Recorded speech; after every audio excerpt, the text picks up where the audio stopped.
Start. तो बच्चों आप जानते हो कि फोटोसिंथेसिस का जो फेनोमेना होता है वो एक सेल के किसी एक खास ऑर्गेनेल में होता है जिसको हम बोलते हैं क्लोरोप्लास्ट। क्लोरोप्लास्ट, ये जो क्लोरोप्लास्ट होता है ये एक double membranous semi autonomous cell organelle होता है जिसके अंदर दो चीजें होती हैं। एक होता है स्ट्रोमा और दूसरा होता है ग्रेना। इसके सिंगुलर को हम ग्रेनम भी कहते हैं। तो ये जो ग्रेना है और ये जो स्ट्रोमा है इन्हीं दोनों से मिलकर बनता है आपका क्लोरोप्लास्ट। अब ये जो ग्रेना है, ग्रेना जो होता है ये बहुत सारे थाइलाकॉइड से मिलकर बना होता है और ये थाइलाकॉइड्स एक दूसरे से ऐसे चिपके होते हैं जैसे सिक्के एक दूसरे पर रखे रहते हैं। तो अगर इस ग्रेनम के इस थाइलाकॉइड को अगर हम थोड़ा सा बड़ा करके देखें तो वो कैसा दिखता है, वो ऐसा कुछ दिखता है।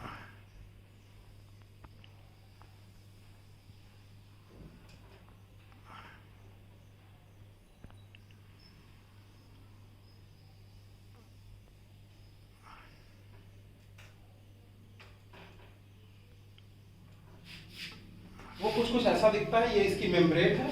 इसके अंदर वाले पार्ट को हम बोलते हैं ल्यूमेन बोलते हैं। और ये जो बाहर का हिस्सा है, चारों तरफ का बाहर का हिस्सा है, इसको हम बोलते हैं स्ट्रोमा। क्या बोलते हैं? स्ट्रोमा। ये ल्यूमेन हो गया, ये स्ट्रोमा हो गया। अब देखो बेटा, करना कुछ नहीं है, करना वही पुराने ही टेक्निक इस्तेमाल करनी है जो डैम में इस्तेमाल हुई थी और जो बैटरी या फिर वाटर के दोनों टेबल में इस्तेमाल हुई थी।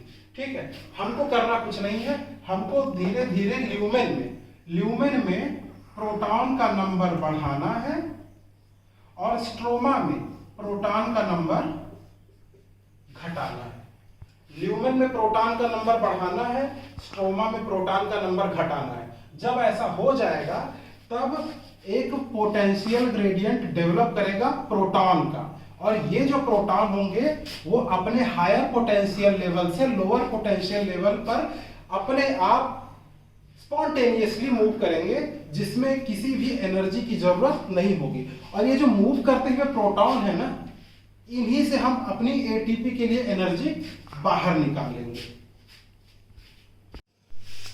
तो आगे बढ़ने से पहले एक हम अपने डेली लाइफ एग्जाम्पल को देखने की कोशिश करेंगे, क्योंकि उस एग्जाम्पल को अगर हम समझ लेंगे तो हमें इस केमिया ऑस्मोसिस को समझने में जरा सी भी दिक्कत नहीं आने वाली है। होता क्या है बेटा, ये जो केमिया ऑस्मोसिस का प्रोसेस होता है इसको हम समझने के लिए एक हम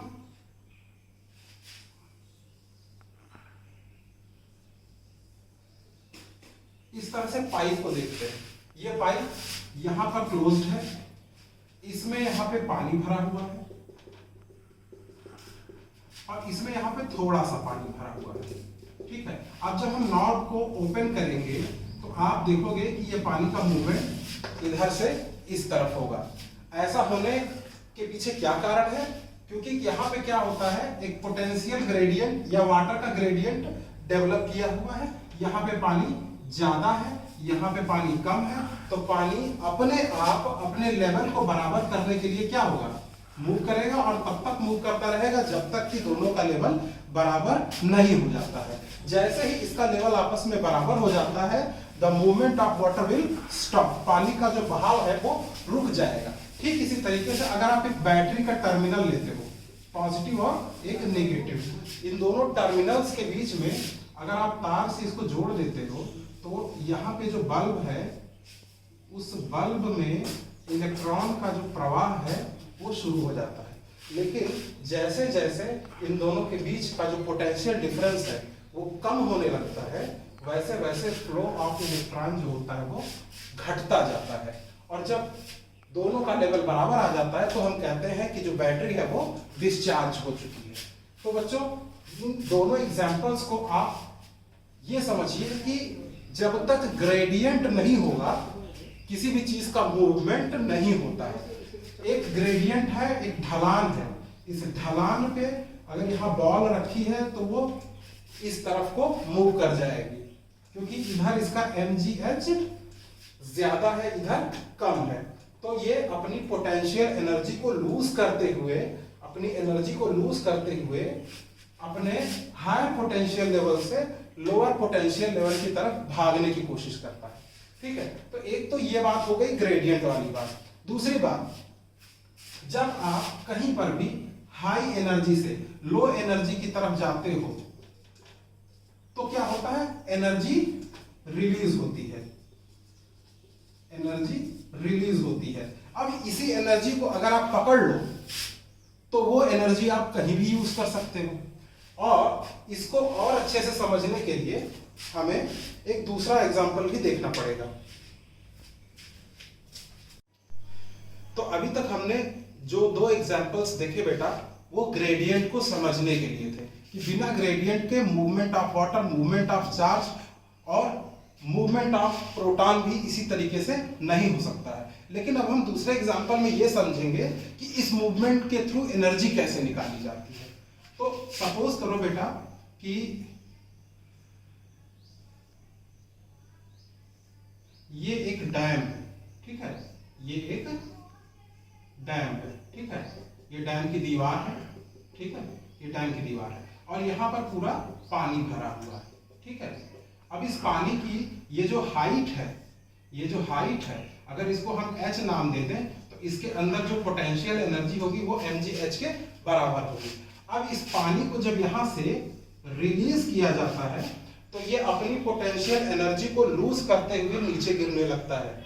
अब इसी गिरते हुए पानी को अगर यहां पर हम एक टरबाइन लगा दें, टरबाइन आप जानते हो एक ऐसी मशीन होती है जो किसी भी वस्तु को उसकी पोटेंशियल एनर्जी से उसकी इलेक्ट्रिकल एनर्जी में कन्वर्ट कर देती है, इलेक्ट्रिकल एनर्जी में।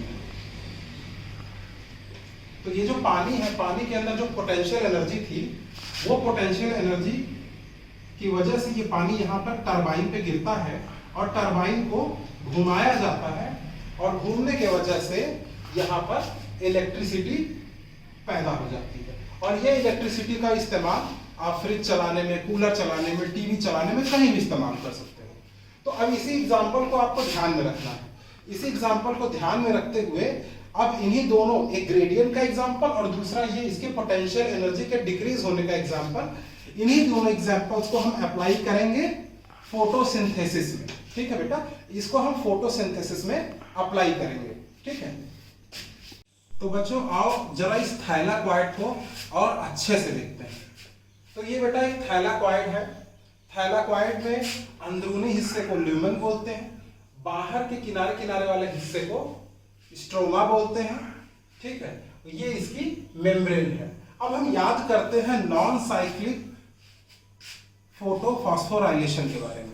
तो जब जो चीज नॉन साइक्लिक होती है उसमें क्या होता है, लाइट पड़ती है, फोटो सिस्टम सेकेंड एक्टिवेट होता है, उसके बाद इलेक्ट्रॉन्स का मूवमेंट होता है, वो इलेक्ट्रॉन्स फोटो सिस्टम फर्स्ट के पास जाते हैं, उसके बाद ये इलेक्ट्रॉन्स NADP+ को रिड्यूस करके उस इलेक्ट्रॉन और प्रोटॉन को बाइंड करके, जो फ्री प्रोटॉन होता है उसको ये बाइंड कर देते हैं। तो देखो बेटा, सबसे पहले हमें इसके अंदर प्रोटॉन का नंबर बढ़ाना है। तो उसमें जो हमारा सबसे पहला काम होता है कि ये जो सनलाइट है, ये सनलाइट है, यही इसके अंदर प्रोटॉन के नंबर को बढ़ाएगी। तो देखो कैसे, जब लाइट पड़ती है तो फोटोलिसिस ऑफ वाटर होता है। फोटोलिसिस ऑफ वाटर में क्या होता है कि जो वाटर है वो टूट जाता है और 2OH- और प्लस 2 प्रोटॉन हमें मिल जाते हैं। तो इस तरीके से जब फोटोलिसिस ऑफ वाटर होती है तो पानी के टूटने की वजह से 2 प्रोटॉन हमें यहीं पे तुरंत मिल जाते हैं।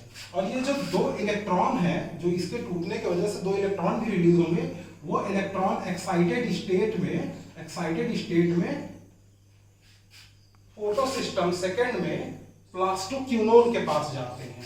तो जो प्लास्टोक्यूनोन है ये इन इलेक्ट्रॉन्स को एक्सेप्ट कर लेता है। और लेकिन ये जो प्लास्टोक्यूनोन है इन इलेक्ट्रॉन्स को तो एक्सेप्ट करता ही करता है, साथ में बाहर जो प्रोटॉन है आपके, उनको भी एक्सेप्ट करता है। तो क्या होता है कि ये इलेक्ट्रॉन और ये प्रोटॉन, इनके वजह से क्या होता है, ये प्लास्टोक्यूनोन हाइड्राइड बनाता है। प्लास्टोक्यूनोन हाइड्राइड का मतलब है ये प्रोटॉन यहां पे लिया गया, ये इलेक्ट्रॉन यहां पे लिया गया, और बाद में क्या होता है, ये प्लास्टोक्यूनोन इन हाइड्रोजन्स को अंदर की तरफ पंप कर देता है, और इलेक्ट्रॉन्स कहां पहुंच जाते हैं, इलेक्ट्रॉन्स यहां पहुंच जाते हैं, इलेक्ट्रॉन्स साइटोक्रोम B6 में पहुंच जाते हैं। कहने का मतलब यह है कि प्लास्टोक्यूनोन और साइटोक्रोम B6 कॉम्प्लेक्स जो होते हैं ये आपस में मिलजुल के काम करते हैं। जैसे ही इलेक्ट्रॉन प्लास्टोक्यूनोन पे आता है, प्लास्टोक्यूनोन तुरंत ही प्रोटॉन को यहां से लेता है और इलेक्ट्रॉन को यहां से लेता है, इसको न्यूट्रलाइज करता है ये इलेक्ट्रॉन, और प्लास्टोक्यूनोन हाइड्राइड बनाता है। और जैसे ये प्लास्टोक्यूनोन हाइड्राइड बनता है, इलेक्ट्रॉन को खींच लिया जाता है साइटोक्रोम B6 के तरफ, और जैसे ही इलेक्ट्रॉन यहाँ खिसक जाता है, जैसे ही इलेक्ट्रॉन यहाँ पर आ जाता है, एक चार्ज फिर डेवलप करता है प्रोटॉन पे, और वही प्रोटॉन को कहाँ ढकेल देता है, हाइड्रोजन आयन बना करके फिर से यहाँ ढकेल देता है। तो मतलब कहने का क्या हुआ कि एक तो, चलो इसको दो बार लिख देते हैं, नहीं तो आप कंफ्यूज हो जाओगे, ठीक है। इस हाइड्रोजन को हम अलग से लिख देते हैं यहाँ पे, ठीक है, इस पर भी प्लस चार्ज, इस पर भी प्लस चार्ज। ये वाला हाइड्रोजन आया है पानी के टूटने से, और ये वाला हाइड्रोजन आया है यहाँ बाहर से, ये वाला। तो दो तरह से तो इसके अंदर प्रोटॉन का नंबर बढ़ गया। अब क्या होता है, ये इलेक्ट्रॉन फिर आगे बढ़ता है अपनी एनर्जी को लूज करता हुआ, और पहुंच जाता है PC के पास, यानी प्लास्टोसाइनिन के पास पहुंच जाता है।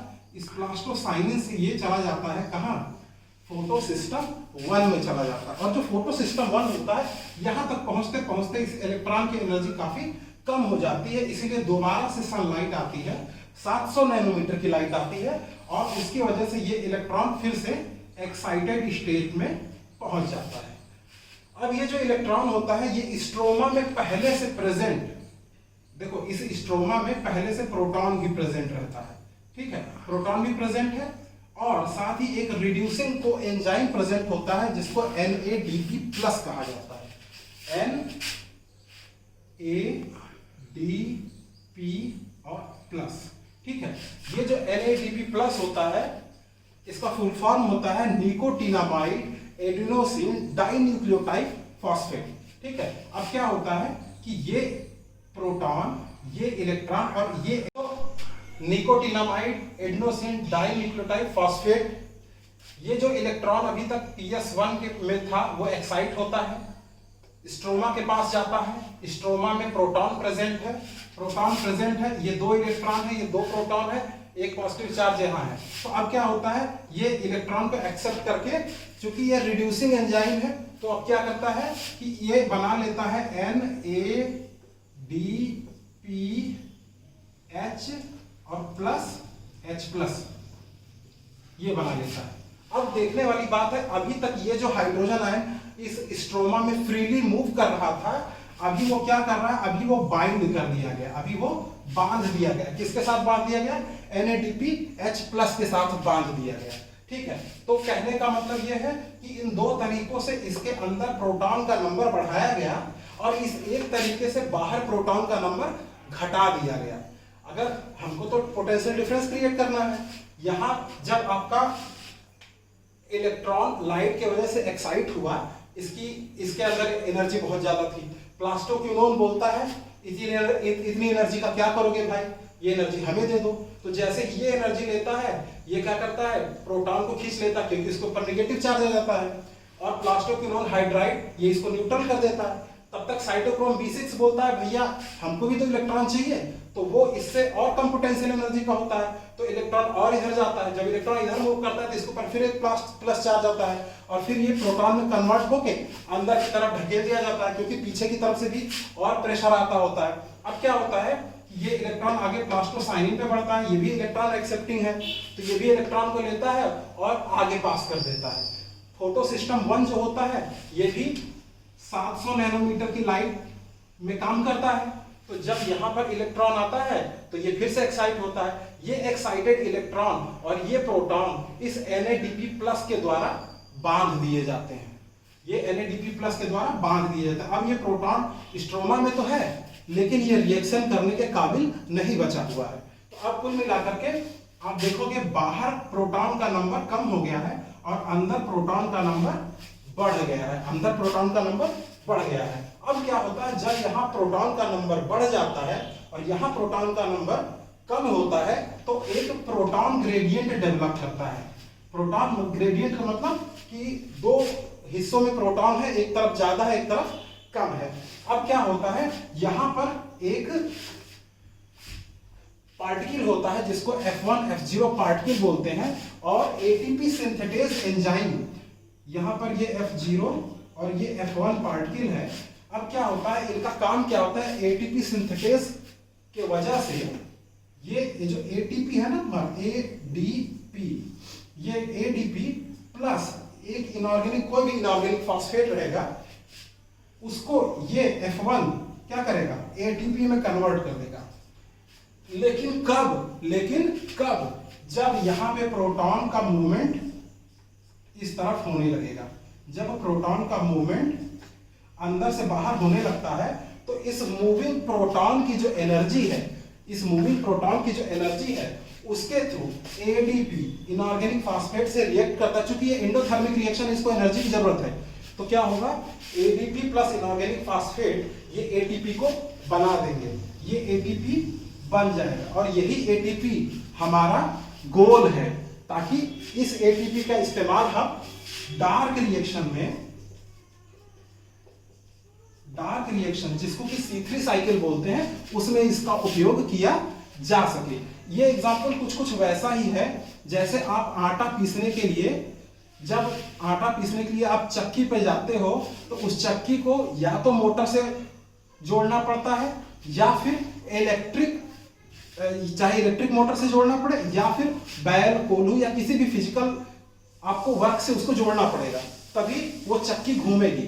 तो यहां पर हम पूरी की पूरी फोटोसिंथेसिस में जो केल्विन साइकिल है उसको घुमा, तो इसमें जो केल्विन साइकिल है उसको पूरा घुमाने के लिए जो एनर्जी रिक्वायर्ड है वो लाइट रिएक्शन से बनेगी। और इस लाइट रिएक्शन में ये जो फोटोफॉस्फोराइलेशन हो रहा है, क्योंकि इसमें लाइट का इन्वॉल्वमेंट है और इस लाइट के इन्वॉल्वमेंट में ये इनऑर्गेनिक फास्फेट जुड़ रहा है, इसीलिए इस पूरी प्रोसेस को हम फोटोफॉस्फोराइलेशन नाम दे देते हैं। ठीक है, और इस पूरी की पूरी प्रोसेस में आप देख रहे हो इस मेम्ब्रेन के आर पार प्रोटॉन का मूवमेंट हो रहा है। अब चूंकि किसी मेम्ब्रेन के आर पार, जब किसी भी मेम्ब्रेन के आर पार वाटर का मूवमेंट होता है तो वो प्रोसेस क्या कहलाती है, वो प्रोसेस कहलाती है ऑस्मोसिस।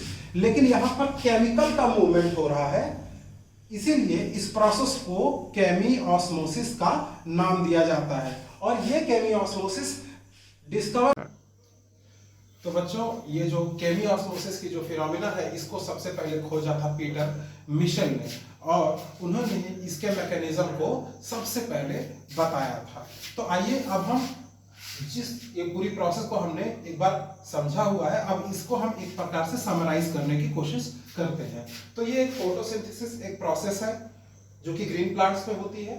ठीक है, लाइट रिएक्शन और डार्क रिएक्शन, इसके दो फेजेस होते हैं। लाइट रिएक्शन से मिलने वाली एनर्जी डार्क रिएक्शन में यूज होती है और बनाते हैं हम क्या, स्टार्च या फिर कार्बोहाइड्रेट। ये जो लाइट रिएक्शन है ये होती है आपके ग्रेना में, और ग्रेना का ही एक छोटा पार्ट होता है थाइलाकॉइड। ये थाइलाकॉइड की मेम्ब्रेन है, ये थाइलाकॉइड का अंदर का हिस्सा है ल्यूमेन, बाहर का हिस्सा स्ट्रोमेन है, स्ट्रोमा है। और ये फोटो सिस्टम सेकेंड है, ये लाइट के पढ़ने से ये स्टार्ट होता है और फोटोलिसिस ऑफ वाटर होती है, जिसके वजह से यहाँ पे प्रोटॉन का नंबर बढ़ता है और ये एक्साइटेड इलेक्ट्रॉन प्लास्टोक्विनोन से प्लास्टोक्विनोन हाइड्राइड बनाते हुए आगे बढ़ते हैं, और ये प्लास्टोक्विनोन हाइड्राइड बाहर के प्रोटॉनों को अंदर की तरफ पंप कर देता है, और ये इलेक्ट्रॉन आगे बढ़ते हुए साइटोक्रोम B6 और प्लास्टोसाइनेस से होते हुए फोटोसिस्टम 1 में प्रवेश कर जाते हैं। यहाँ पर दोबारा से उन पर लाइट पड़ती है और वो दोबारा से एक्साइट होते हैं, जो भी एनर्जी इन्होंने इस सब प्रोसेस में लॉस की थी। और ये जो दो इलेक्ट्रॉन है, ये दो इलेक्ट्रॉन जो होते हैं इन दो प्रोटॉन्स के साथ मिलकर इस NADP+, ये एक कोएंजाइम है, ठीक है, और अब क्या होता है कि ये जो कोएंजाइम है ये NADPH+H नाम का कंपाउंड बनाता है, जो कि इस प्रोटॉन, जो कि फ्री प्रोटॉन है, इसको बांध लेता है। तो बाहर प्रोटॉन की शॉर्टेज हो जाती है। बाहर प्रोटॉन कैसे कम हुए?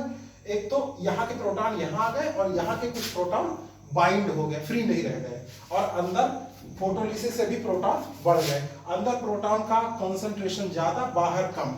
अब क्या होता है, हम इस अंदर के प्रोटॉन को जब F1 F0 पार्टिकल के थ्रू जब बाहर निकालते हैं, तो वहां पर एटीपी सिंथेटेज एंजाइम के प्रेजेंस में इनऑर्गेनिक फास्फेट एडीपी से रिएक्ट होकर के एटीपी बना लेता है, और हमें एटीपी, हमने जो एटीपी बनाई है वही एटीपी डार्क रिएक्शन में यूज हो जाएगी।